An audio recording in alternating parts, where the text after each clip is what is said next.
Gandang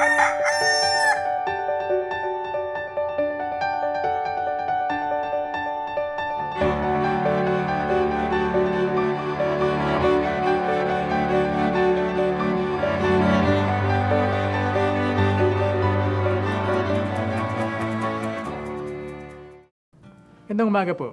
Magkapet pandasal po muna tayo. Kami pong mga seminaristang Jesuita sa Loyola House of Studies ay lingguhang na-assign upang maglinis ng aming kapaligiran. Kamakailan ng isa kong kaibigan ay nautusang maglinis ng aming veranda.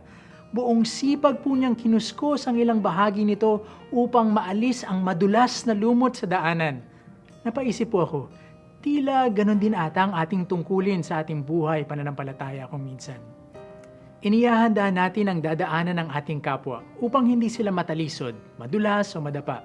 Hindi man natin kayang linisin ang buong kapaligiran dahil sa lawak ng gawain ito, sapat na ang maisaayos ang dadaanan ng mga tao upang hindi sila mapahamak, upang sila ay makarating ng maluwalhati sa paroroonan.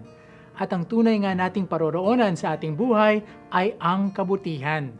Kung gayon, tungkulin natin na alisin ang anumang balakid na makapipigil sa ating kapwa na makarating sa kabutihan.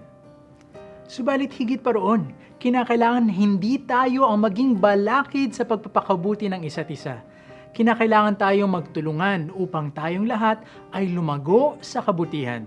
Sabi nga po ni San Pablo sa kanyang sulat sa mga taga-Roma, walang sino man sa atin ang nabubuhay para sa kanyang sarili lamang at walang sino mang tao ang namamatay para sa kanyang sarili lamang. Ako po si Bro Arnold na nagpapaalalang ang kapwa ay isaalang-alang, huwag mabuhay ng walang pakialam.